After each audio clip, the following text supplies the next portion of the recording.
You got into the safety business because you wanted to protect people, but somewhere along the way, the job started controlling your time, your schedule, your priorities, even your income potential. What if the expertise you've built over the years in the field can give you something more? More freedom, more control, more ownership of your future. I'm Sheldon Primus, the author of 7 Steps to Starting a Profitable Safety Consulting Business and the host of the Safety Consultant Podcast, with more than 350 episodes helping safety professionals become consultants and grow their career. Consulting changed my life. In fact, I'm a full-time RVer, and one consulting contract paid for my home I live in today. Now, I help safety professionals build their own consulting practice through bi-weekly coaching calls, accountability, and personal guidance. But this program isn't for everyone. Start with the Consultant Readiness Audit at sheldon.coach. What if everything we thought we knew about safety was just interference? From the host of the Rated R Safety Show and the founder of Safety FM comes the complete Signal Transmission Trilogy, now available in one powerful edition. Safety, in my opinion, the book that started the conversation. Safety Mutation, where the boundaries of culture, systems, and belief begin to break. And now, Safety Transmission, the final piece of the signal. For the first time, all 3 books are together in one volume. The Signal Transmission Trilogy, Complete Edition. This isn't just about compliance. It's about consciousness. It's about decoding the way we think, lead, and live, inside and outside the system. Whether you've been following the signal since the beginning or you're just now tuning in, this is the version to own.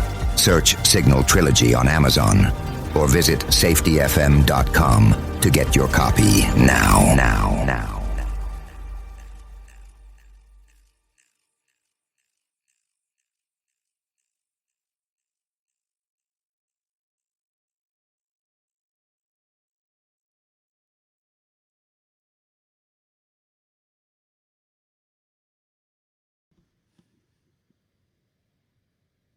Hi, this is Jim from Safety Wars. Before we start the program, I want to make sure everyone understands that we often talk about OSHA and EPA citations, along with some other regulatory actions from other agencies, legal cases, and criminal activity. Everyone is innocent until proven guilty in a court of law. Proposed fines are exactly that, and they are often litigated, reduced, or vacated. We use available public records, news accounts, and press releases. We cannot warranty or guarantee the details of any of the stories we share, since we are not directly involved with these stories, at least not most of the time. Enjoy the show.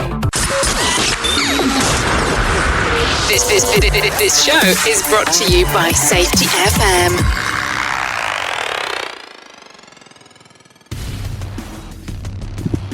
And from the border of liberty and prosperity and the highway to the north, this is Safety Wars for Monday, April 24th, 2023.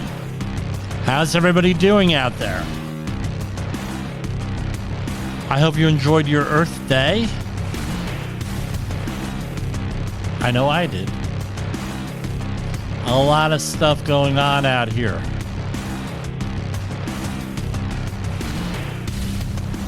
Going to start with some safety in the news. In case you're new here, what do we talk about? We usually go right off the bat into our topic for the day. And I try to explain, like, the inside story on things. My name is Jim Polzel. I am your host, your dedicated host.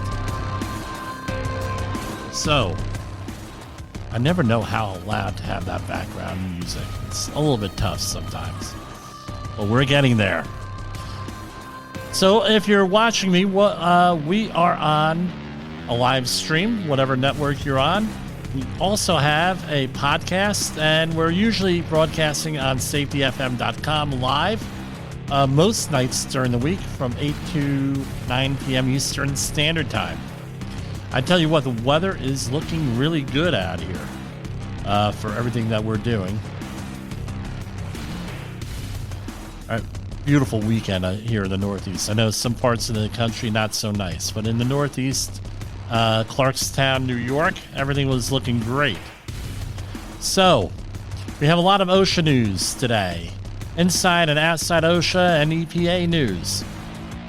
So, the National Transportation Safety Board has issued Railroad Investigation Report 23/04 for the investigation of an accident on September 22nd, 2021 involving an equipment operator who was struck and killed by a load of steel he was transporting by a roadway maintenance machine near Castroville, Texas. A contract equipment operator, I normally do not mention the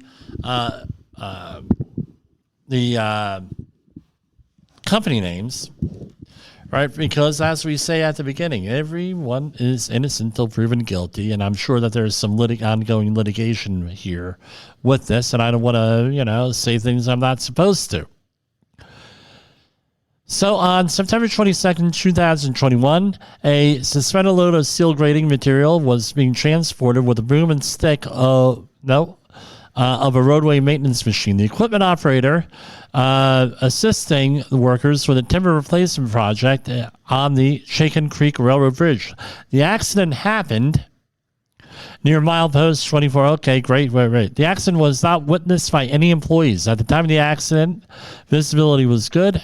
Oh, they're getting very detailed here with this accident report. All right, so this is what happened. He and two other employees then approached the accident scene. Blah, blah, blah. Responders from the fire department, the equipment operator had reported to the work site at 7:30 a.m. on the day of the accident. This report very detailed, but if you notice, this reads like a lot of reports that we have to put together in the health and safety field. You have where the location was. Oftentimes the location is there. What time the person reported for work, right? What the job was, right? The UP bridge foreman stated to the NTSB investigators, they instructed the equipment operator to use the machine to remove steel grating panels from the bridge structure and stack the materials along the ballast shoulder. Right? The operator was then directed to transport the panels westward. And the machinery that was being involved, that they were using, was the Caterpillar mini hydraulic excavator.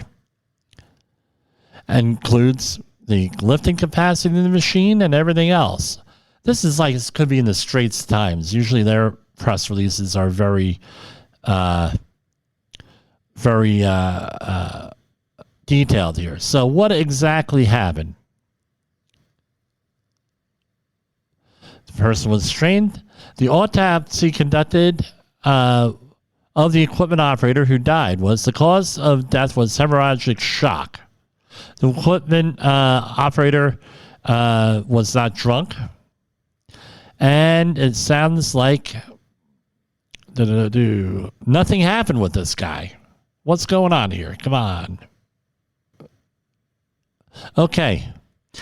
So, getting all the way down to the bottom. The NTSB concluded, and I should have read this a little bit better before I started. The NTSB concluded that the probable cause of the September accident was the use of a roadway maintenance machine to move a load of steel grating panels suspended from the front end of the machine with a clamping workhead attachment that was not designed for use with such a load. So, blunt force trauma here. No witnesses or anything else. So here's the question for you. You're the company. All right, you're responsible for making sure your operators or your employees have the right type of equipment to do the job. In this case, they did not have the right type of equipment to use the job, according to the NTSB report. Unsupervised. He was trained, but it was unsupervised. Is it always a good idea to have workers working alone? This sounds like, to me, just a guy for some experience here, that you had one person doing two jobs, going back and forth from the machinery to do stuff and everything else. And this might have contributed to the accident because he wanted to not do some things. Now, this is not do some things, cut some corners, make his job easier. I'm not blaming the employee, but why wasn't there another person here helping him out? Right? I'm looking at another article here, and so how does this happen? So the person was struck by 3 20-foot long, 3-foot wide bridge panels, which weighed about 2,200 pounds. There was the victim was discovered when the other workers went to his location after he did not respond to a radio message. The machine was fitted with like a Talon type thing, a grappler, and he was transporting a suspended load. Right? It has. So what did the company do?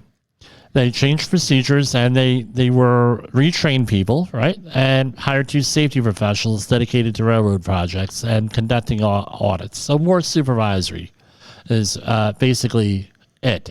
The person was moving the panels and struck himself. That's what the next article says. Sorry, guys, for getting you through that. Authorities identify worker killed in Nebraska ethanol plant explosion. On Monday, an ethanol fuel plant explosion killed 1 person and injured 4 others in Wood River, Nebraska. Investigators identified the worker. No information was provided about other employees. The State Fire Marshal said the fire crews responded to the plant at 2:39 p.m. in the afternoon, where they located a liquid holding tank involved in the explosion. Firefighters said there was no fire upon arrival, but discovered multiple victims. Officials said 1 employee was pronounced dead at the plant, while another is treated at an Omaha hospital in critical condition. An autopsy was ordered by the Hall County Attorney to determine the cause of death for the fatalities. Officials said the explosion's cause is considered an accident. Right? We'll see how that evolves over the next couple of months. Construction worker dies at a job site in Garvey's Point. Where is this?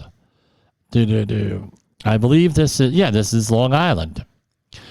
And this happened on April 23rd. Just hit the news now, the feeds. A worker died after falling 40 feet onto the concrete floor of a warehouse at 40 Garvey's Point Road on April 14th while replacing metal sections of the building's roof. Okay, so here we are with fall protection. Next week is National Fall Protection Week. Give us a call at 845-269-5772, and we can have your stand down. We will do it personally. I will do it personally, especially if you're in the metro New York, New Jersey, or Connecticut area. And I've been involved in a couple of these accidents, even though not this one, with the investigation here. And what happens? People are not tied off. Is basically what it comes down to, or there are not other guards or other things in here to protect people from falling and then dying. I mean, from 40 feet, you're probably not going to live, or something like that. And again, right, according to OSHA, the top 4 cases of deaths in construction are falls, being struck by equipment, being caught in or between objects, and electrocution. Together, these 4 causes account for 60% of all construction-related deaths in the United States.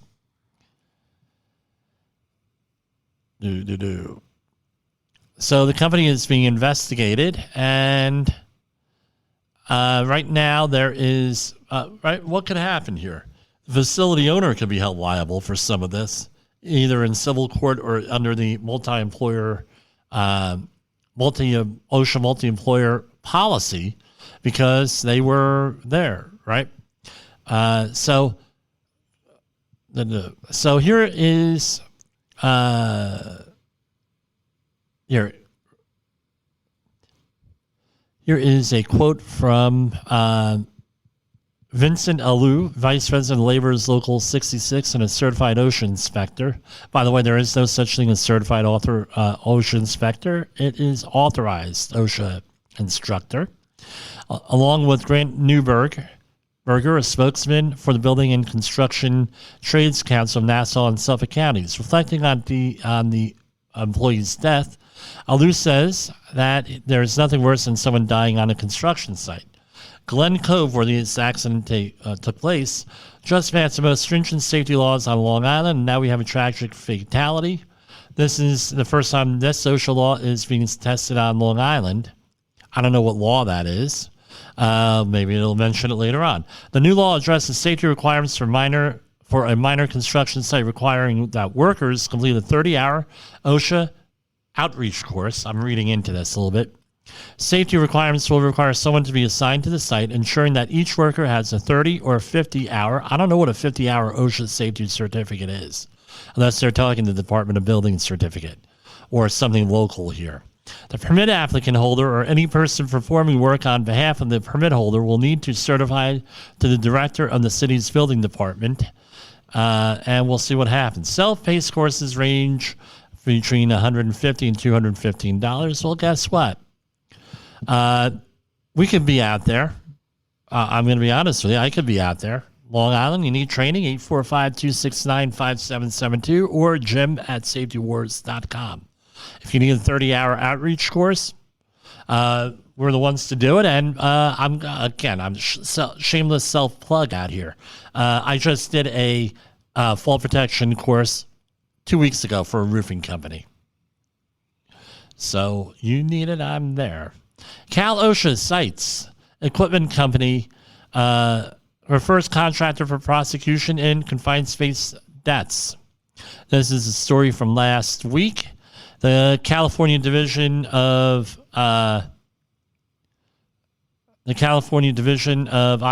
Safety and Health cited a company of referred and another company for criminal prosecution in two separate cases of workers' deaths related to confined spaces. Both companies were cited a combined $272,000 plus $250 serious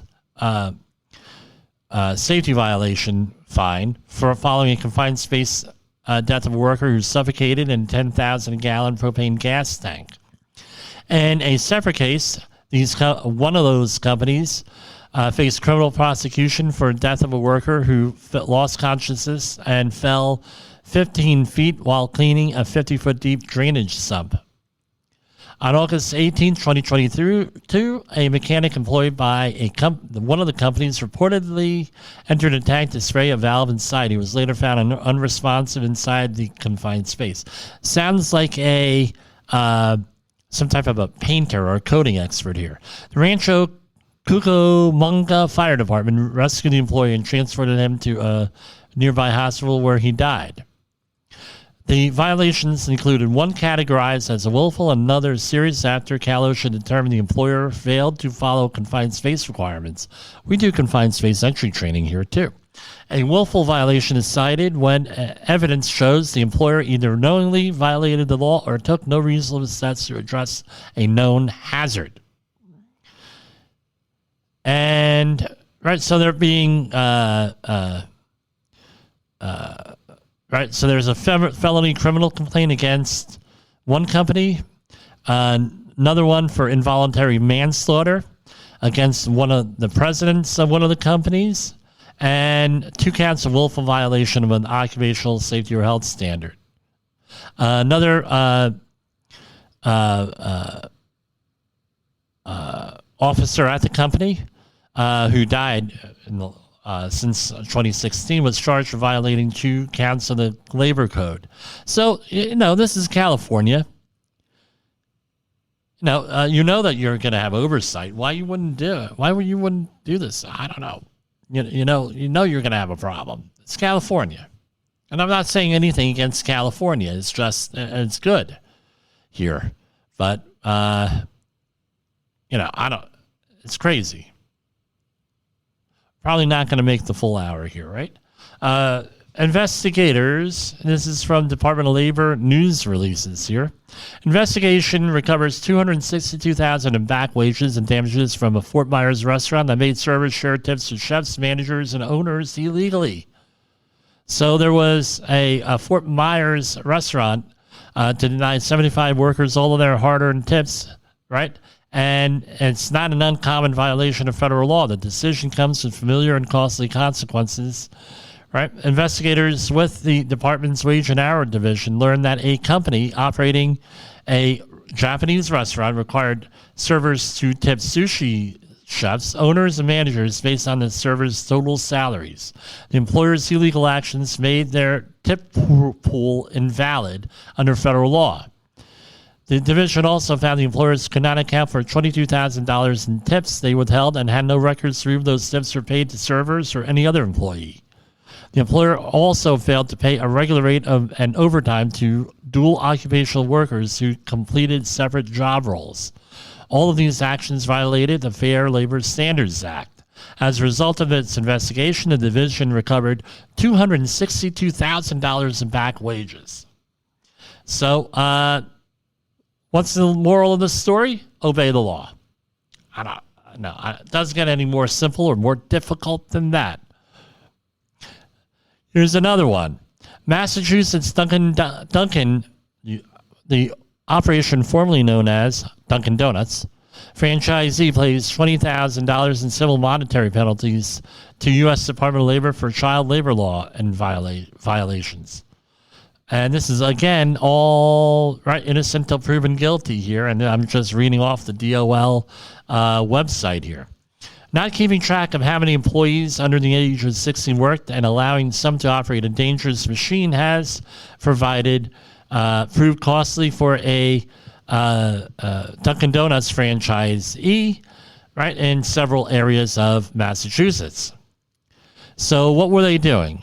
They had 21 workers ages 14 and 15 years old work more hours than federal allowed at several locations. The divisions, how much is this costing them? $20,000, 121. So what's required if you have a child employee? I think we mentioned this a couple weeks ago on this show, right? Every state has there are federal requirements, but every state has their own requirements for child labor. One of the things is do not employ minors under the age of 14. This is Massachusetts, according to the press release. Create an internal policy to comply with child labor hour standards. Provide color-coded stickers for name tags to identify minor age employees. Conduct child labor training sessions with supervisors and managers. And provide all employees under the age of 18 with child labor publications. Instruct workers under 18 to adhere to child labor laws. And appoint child labor compliance directors, spot check timesheets for compliance. All this goes in here if you're going to be employing minors. So as far as the Wage and Hour Division knows, 38,000 minors were employed illegally last year, right? An increase of 37%. I can see where employers are hiring folks, young folks. I can see that a lot because there's a lot trying to find people who want to work nowadays, right? This is the biggest thing. So here we go again. Dollar Tree Stores Incorporated. Hold on. I had to cough here. Sorry, guys. Dollar Tree Stores. This one in a Providence, Rhode Island facility. $770,136 in proposed penalties. Wow. I think that's the biggest one yet. What are we looking at? Blocked exits. This is the usual. Blocked exits, unsafe storage of materials, boxed merchandise stacked up to 7 feet high at both locations, fire extinguishers, storage room materials, completely blocked access to fire extinguishers, compressed gas storage, specifically with helium, and those violations were with caps. So I think they hit the total fines since 2017. They had to be over $17 million at this point. I don't know what the solution is here. This is a ongoing thing. U.S. Department of Labor and Trade Representative applauds steps taken by Mexico to address allegations that unique fabricating plant in Querétaro The U.S.-Mexico-Canada's Agreement Interagency Labor Committee for Monitoring and Enforcement is applauding a report by the government of Mexico on August 20th, 2023, detailing steps taken to address allegations that the unique fabricating facility in Querétaro, Mexico, denied workers' rights. The action follows a petition filed under the USMCA in response to claims that two auto industry plastics manufacturers were obstructing workers' freedom of association and right to collective bargaining. The U.S. Department of Labor and the U.S. Trade Representative are co-chairs in the USMCA's Interagency Labor Committee. And going on and on. So apparently if you're doing business in Mexico, you may have to comply with some U.S. laws if you're a U.S. company. Right, that company in particular was in 3 countries in North America. You can figure out what those are. And I believe we covered that on Friday. EPA news. So, proposed settlement resolves EPA Water Act claims against Maine fishery hatchery. The U.S. Department of Environmental Protection has reached an agreement. This is from the EPA website. An agreement with the U.S. Fish and Wildlife Service that will require the Craig Brook National Fish Hatchery in Orland, Maine, to take specific actions to reduce the amount of phosphorus it discharges into Alamuskuk Lake. Wow, that's a mouthful. The Craig Brook National Fish Hatchery, which raises salmon, right, for an endangered species restoration, has been unable to meet the phosphorus effluent limitations in its discharge permit issued by the Maine DEP pursuant to the Federal Clean Water Act.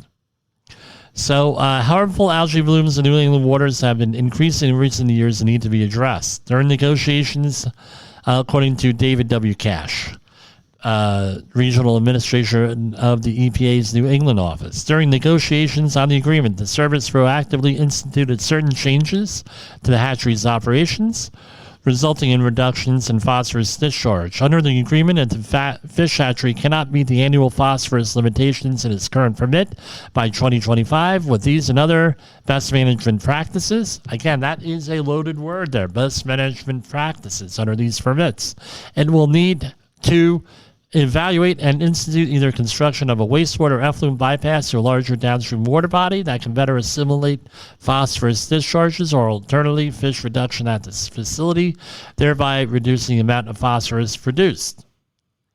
So best management practices, that's open to some debate with a lot of this stuff from what I recall.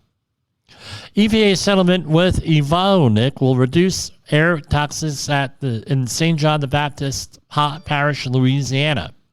The U.S. EPA recently announced a settlement with Evonik Corporation that will reduce emissions of ethylene oxide and other hazardous air pollutants by 5.6 tons per year from a facility in Reserve, St. John the Baptist Parish in Louisiana. The alleged violations were found as a result of a special monitoring and enforcement effort by officials from EPA and the Louisiana Department of Environmental Quality.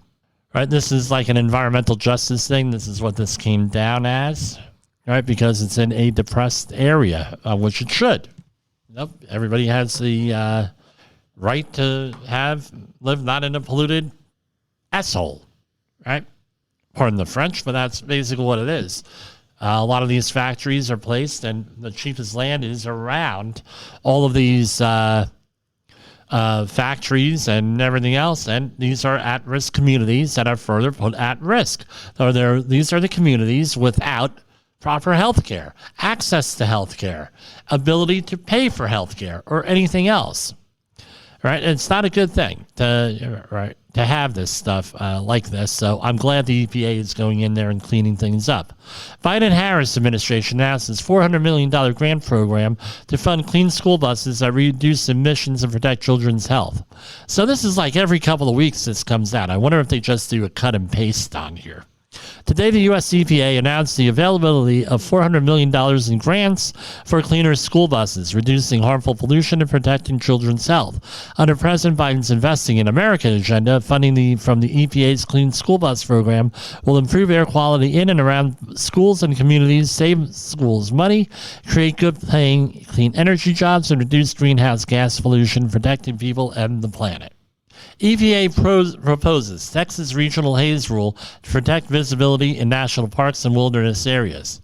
Emission limits will reduce SO2, that's sulfur dioxide, emissions in Texas by more than 80,000 tons per year. On April 19th, the U.S. EPA proposed a rule that would withdraw a portion of the existing Regional Haze Best Available Retrofit Technology, BART, Federal Implementation Plan, FIP, for Texas and replace it with a new BART FIP. You gotta love it. Combining two different acronyms that include source-specific emission limits for sulfur dioxide and particulate matter, that's PM, on 12 electric generating units located at 6 power plants in Texas. The proposed action also acts on a pending petition for reconsideration regarding the use of the Cross-State Air Pollution Rule trading program as a valid BART alternative for 19 states nationwide. The proposed rule is intended to address the Clean Air Act requirements to protect visibility in national parks and wilderness areas, such as the Big Bend National Park in Texas and Kearney Creek Wilderness Area in Arkansas. More specifically, this proposed rule addresses sulfur dioxide and particulate matter BART requirements of the Regional Haze Rule for Texas, EGUs. There's another thing that I don't... there's another acronym. They don't say what that is. EGU. I don't recall. It sounds familiar. The proposed emission limits are based on conventional, proven at-the-source pollution control technology that is in place across a vast portion of the EGU, Environmental Governing Unit, I believe that stands for, fleet in the United States. This proposed rule also clarifies that with source-specific BART controls in Texas, the training program can continue to be relied on by participating states as a valid BART alternative. So, removing haze, cleaner air. Great thing. Biden-Harris administration announces latest steps to reduce plastic pollution nationwide. EPA releases a draft strategy to combat harmful impacts on communities affected by plastic from production to waste at Biden-Harris administration marks Earth Week. So this is from last week. So they're looking to eliminate or reduce plastic use. So if you there is a short movie out there by Allison Teal of Naked and Afraid claim, but that show on Discovery Channel. I've spoken to her over the years, and she has a phenomenal movie out on the Maldives with plastic pollution in Southeast Asia. But there is a lot of stuff. I mean, the plastic stuff out there is ridiculous. Some people ask me, Jim, how old are you? And I tell them I'm old enough to remember how paper bags had to be eliminated because we had to save the rainforest. And I was having a conversation with a dear friend today on life cycle analysis. I had to write a environmental social governance document today, and we mentioned life cycle analysis. And with a lot of these knee-jerk proposals, this is the one thing that does not get addressed, is life cycle analysis, meaning cradle to grave. Regenerating a material, this is what its life cycle is, and this is its final deposition is, what it is. There's not enough of that out there, and I think for us to go off and do everything in plastics, this is part of the problem here. We did not necessarily have this issue as much as when we converted everything to plastic and got away from local bottlers using glass. I'm sorry, that's just my viewpoint on it. I think that was a huge mistake, but we could correct this. And I mean, the microplastics all over the place, in water, in the environment, in the ecosystems, polluting and everything. You'd think you're doing a great thing, by getting all these plastic bags back in 1983, 84, starting then, maybe 82 and everything. But look at what they've done. Microplastics all over the place. Endocrinology damage all over the place with a lot of these species. And that doesn't also include the physical hazards to fish and other aquatic life over there, getting tangled in plastics and things of that nature.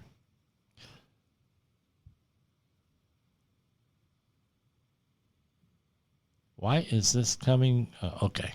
So there's a lot of upheaval today in TV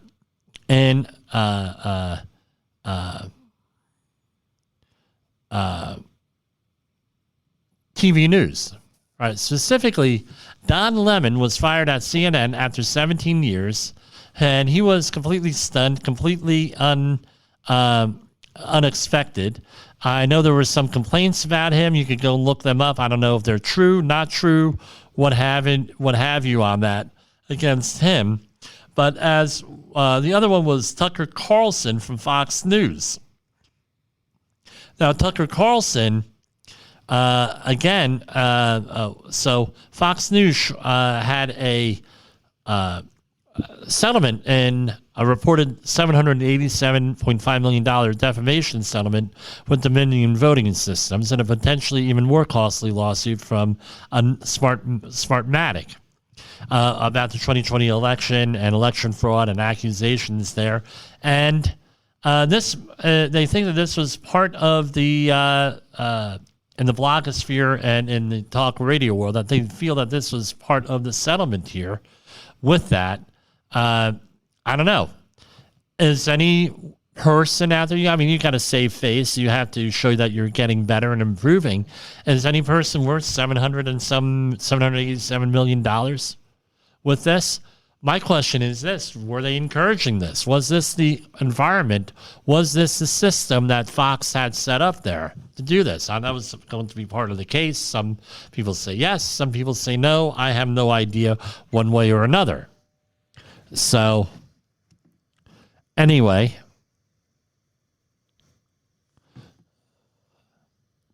that's what's going on there.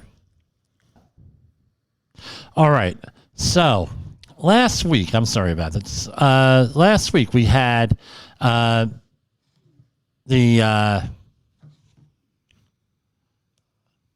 SpaceX rocket and a takeoff that got self-destructed on there, or it was destroyed.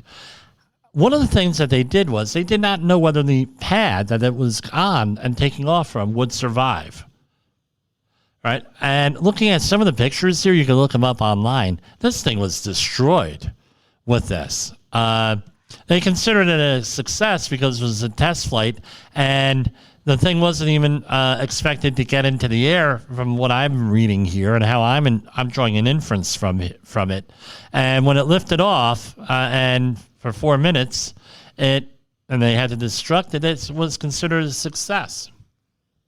Not surprising here with that. Now, something new, they have to get licensing. I mean, it's for this from the FAA and I believe some approvals from NASA for spaceworthiness.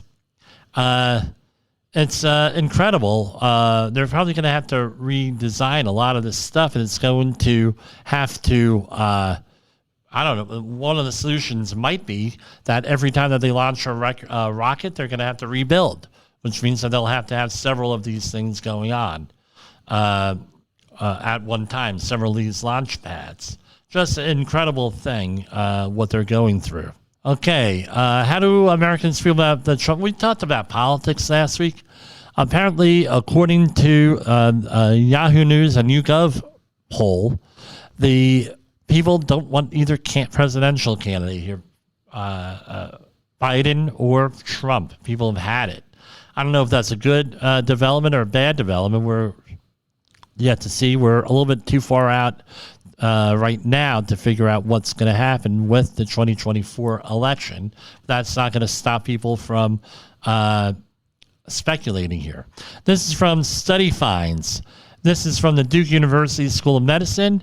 that stress ages the body. Thankfully, it only takes days to recover from stress. This finding of fluid fluctuating malleable age challenges the long-standing conception of a unidirectional upward trajectory of biological age over life course, whatever the hell that's supposed to mean. So stress ages the body, but it only takes days to recover. Okay, from one press release. So here is a report from, where is this?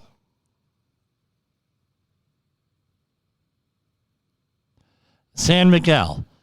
So this is I believe it's California. And a vineyard worker was killed in an industrial accident last week, according to a report by KSBY. The report says that the worker was driving a tractor, and when the vehicle went off the road and down a hill, causing it to roll multiple times. The boss was reportedly discovered the body 30 foot from the tractor. So let's talk about this.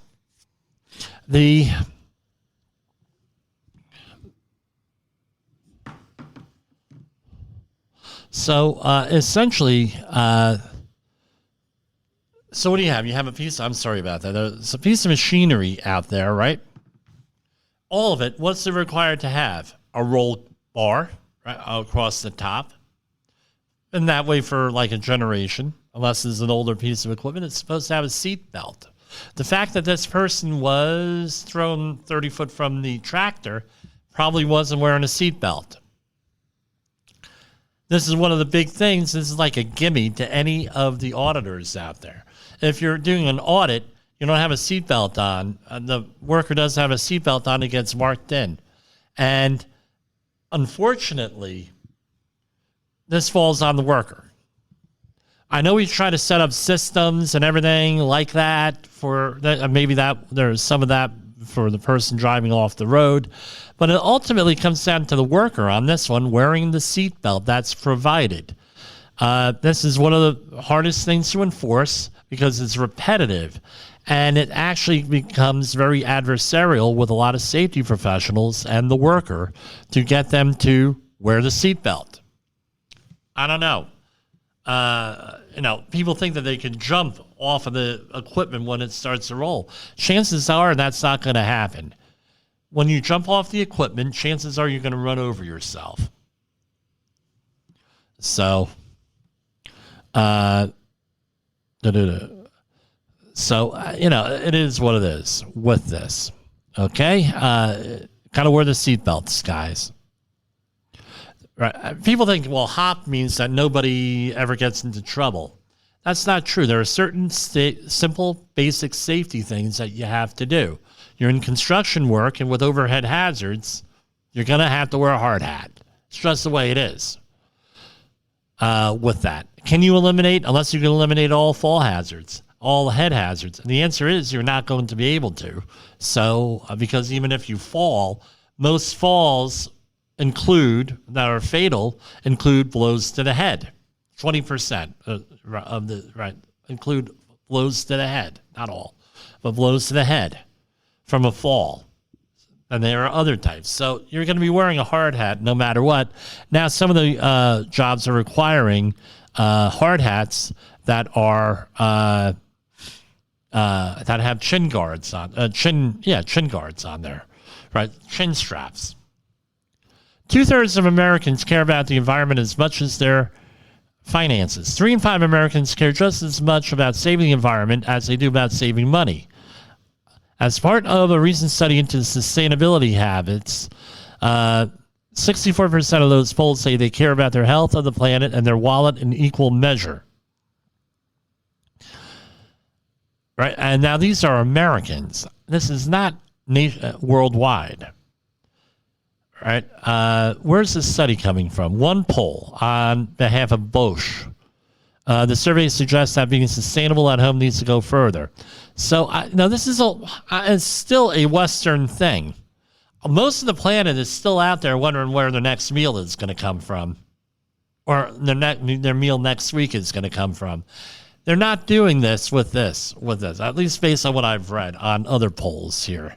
So this is more of a Western thing. Would be nice if it could be worldwide, but given the choice between degrading the environment and eating, most people are going to choose eating. And the fact that Americans are like that shows me one thing. We're pretty affluent here because we have time to do that. The country's not all that bad off.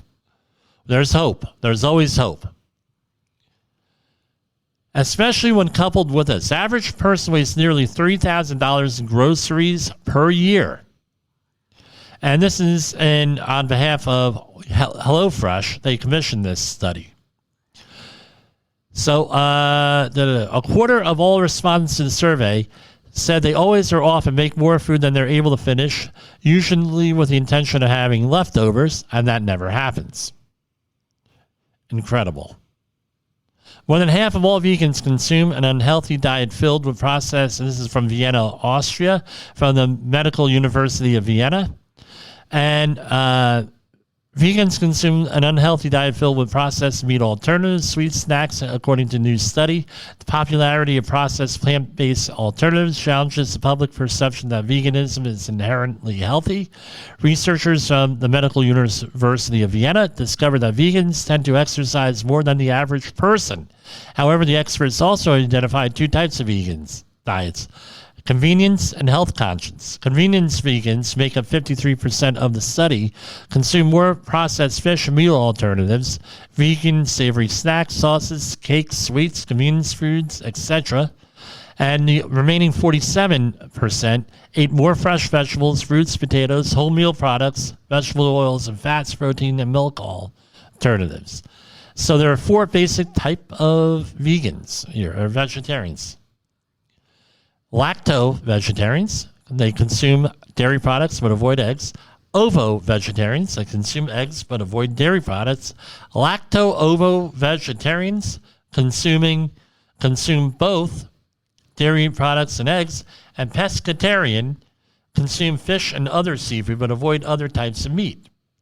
A vegan diet goes beyond vegetarianism by excluding all animal-derived products, including those from insects. So something, to think about there.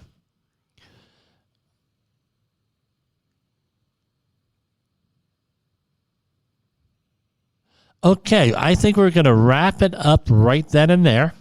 We ran a little bit short today, but looking forward to seeing everybody tomorrow and having a program ready for you tomorrow. Hi, this is Jim from Safety Wars. The views and opinions expressed on this podcast are those of the host and its guest and do not necessarily reflect the official policy or position of the company. Examples of analysis discussed within this podcast are only examples. They should not be utilized in the real world as the only solution available, as they are based only on very limited and dated open source information. Assumptions made within this analysis are not reflective of the position of the company. No part of this podcast may be reproduced, stored in a retrieval system, or transmitted in any form or by any means, mechanical, electronic, recording, or otherwise, without prior written permission of the creator of the podcast, Jay Allen. You got into the safety business because you wanted to protect people, but somewhere along the way, the job started controlling your time, your schedule, your priorities, even your income potential. What if the expertise you've built over the years in the field can give you something more?